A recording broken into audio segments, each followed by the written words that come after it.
All right. We will move on to the All-Star festivities this weekend. The Rising Stars Challenge, which will not be played, but they still made the teams and they were announced on NBA Top Shot, which I thought was interesting. Um, 5 Canadians make the world team. I think they only announced 10 players on the team. So really, really exciting that we get a ton of representation. Nikhil Alexander Walker from New Orleans, RJ Barrett, of course, from New York, Brandon Clark from the Grizzlies, Lou Dort, the Dorcher Chamber from Oklahoma City, and Michael Mulder from the Golden State Warriors. I hadn't heard of this guy. Yeah, I don't know much about him either, but late round pick. He can shoot the heck out of the ball, and definitely a guy who it feels like he's kind of the new era Nick Stauskas. But he fits well into the Golden State system because he moves well without the ball and he can shoot it really well. And just yeah, happy that getting some recognition because he is kind of the one name on the list for the world team where you kind of go, maybe haven't heard of him because the rest of the guys are either first round picks or even in the case of Campazzo, a rookie technically this year and a rising star technically in NBA standards, but has been a pro in the European League for a while now and a really solid player who is known because he does great stuff for the Nuggets off the bench. But yeah, Mulder definitely is the odd man out on that list, but very happy for him that he was able to make the team. Yeah, getting more and more excited about the future of Canadian basketball 5, 10 years from now, if that sort of pace can continue. Yeah. The Although, biggest thing is like for the world competitions is if guys actually play because we haven't seen a Wiggins really. Thompson has gone occasionally, but like those top end Canadian players have rarely actually gone to tournaments. So if we have one year where our full Canadian roster is actually together, then I think we have a good shot. But it's just whether or not those guys are going to commit to playing. And I think if they see more and more guys like this in the Rising Stars Challenge, they see that they have the talent around them to actually make a run, then they may be more incentivized to go and play with the team. So I would love to see that. yeah, no, it's more about a general optimism for starting to see a steadier and solider foundation Yeah. be coming into place with just more and more of these Canadians becoming strong parts of teams that you think 5, 10 years down the line, maybe you have a number one overall pick who actually lives up to all the hype, and you have all these consistently good players, and that's the time where it's like, all right, let's make a run. Yeah. In the end, though, it might not matter just because the US is so good every year. And that kind of feeds into the Rising Stars team for the US being absolutely absurd. I don't know if you read it, but I will read off the names right now. LaMelo Ball, Anthony Edwards, Tyrese Halliburton, Tyler Hero, DeAndre Hunter, Keldon Johnson, Ja Morant, Michael Porter Jr., Zion Williamson, and James Wiseman. Just is ridiculous. It's just absurd the amount of talent that these Americans have consistently year over year. That is why they do you Team USC versus Team World. But just looking at this list, like it makes my jaw drop because each one of these guys is a like if not a top 10 pick, a first round pick who has an uncapped ceiling still to come. And it also just makes me really excited for the future of the NBA because so many of these guys are already stars and they're in their first, second, third years of their career. So really, really fun to at least acknowledge the young and upcoming talent in the league and looking forward to seeing their success in the coming years. Yeah, that's I'd want to see that team play like the Lakers and just know how it goes. That's a scary lineup. Yeah. Okay. I thought it would be fun now to pick our competition winners for the 3 point competition, the skills competition, and the dunk contest, which will happen at halftime. I know you probably didn't read the article, so I'll read the names off for you because I don't want to, like, it's a lot of names to remember. So we will go and start with the 3 point competition. We have Steph Curry, Devin Booker, Jalen Brown, Jason Tatum, Zach Levine, and Donovan Mitchell are the 6 competitors in this year's 3 point competition. Each of the competitions normally have more competitors, but I think they really tried to condense the number of people coming to this bubble And so they tried to pick mostly from all-stars for these competitions. Um, I think the only ones are the guys in the dunk contest and then Robert Covington in the skills competition. But everyone else, I think, is an all-star, which is good. They want to really tighten that bubble. So out of those names that I mentioned, who's your pick? It's got to be Curry, right? I'm tempted for a second to go with Booker, but I don't. I wish I knew Curry's 3-point contest track record, but I can't pick against him. Period. Let alone in a 3-point contest. So I know for sure that Curry and Booker have won the competition previously, and and I think Joe Harris won last year. The obvious pick is Curry or Booker because obviously like they're the best shooters and they're just incredible. But I think I'm gonna go with Zach LaVine this year because he has really stepped up. This is his first All-Star opportunity. He's been shooting lights out this season, and I think this is an opportunity to give him another stage to prove himself and compete against guys. And he's got a really smooth stroke, and yeah, why not? Why not take the dark horse? And so it's not boring, and I'm not picking the same guy as you. So Zach LaVine, let's see what you got, buddy. All right.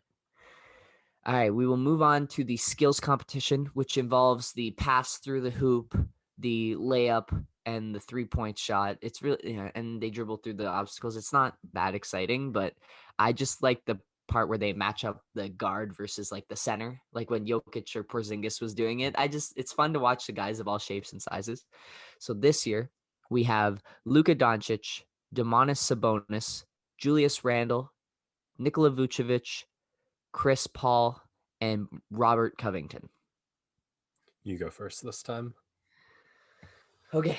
Again, there is an obvious pick here, but I'm going to go actually, and then there are a couple guys who have already competed in this.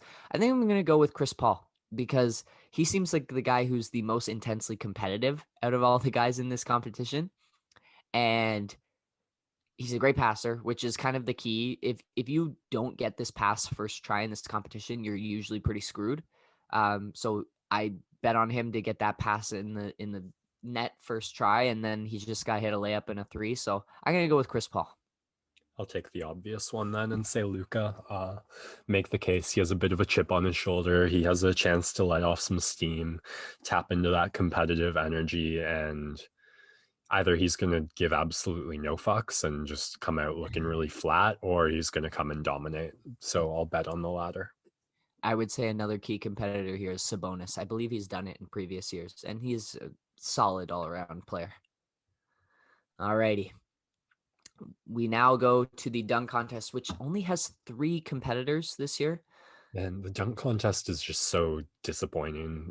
I mean, they get their highlights, they get crazy dunks, but you don't have a Vince Carter, a Dwight Howard, a Blake Griffin jumping over the car, or something about, I don't know what has changed incentive wise about it, but that you want to see like a Giannis and a LeBron competing in a dunk contest.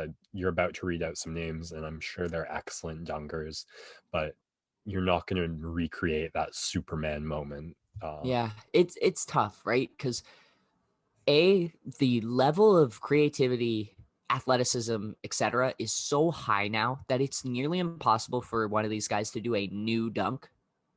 Like at this point, the dunk contest is becoming more about like the narrative you put behind your dunks as opposed to the dunks themselves.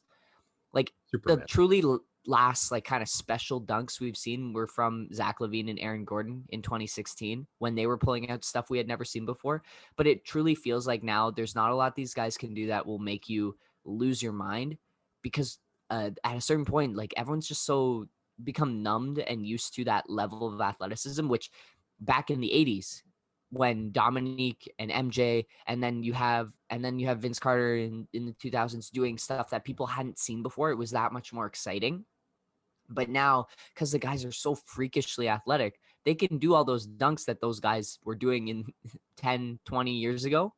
But it comes easier to them. So they got to explore and do even more creative and exciting things. And then you lead yourself to having missed dunks and so on. Yeah, no, I'd just love to see Giannis try and like jump off the 3-point line and see what he can do or something. And then the other piece of it is just the top guys not wanting to get injured, right? That's why LeBron's never done one. And which is unfortunate because I think we missed out on seeing something special. Like a young LeBron doing a dunk contest would have been awesome to see. But he's thinking a long term, and obviously it's worked out for him because he knows his body better than anyone else and has been so sustainably great. So I will read off the names. I'd be surprised. You might know one. So here we go. We have Anthony Simons. Okay, he plays for Portland. We have Cassius Stanley, Indiana, and we have Obi Toppin. Heard it. Yes, so he the number 8 overall pick to the New York Knicks. Those are our 3 competitors. As you can see, I think the dunk contest has moved a little bit more towards either the younger guys or those bench rotation guys who are looking to make a name for themselves. You think of like a Derek Jones Jr. when he participated in the dunk contest, a Pat Connaughton, things like that. I'm sure these guys are going to have some great dunks.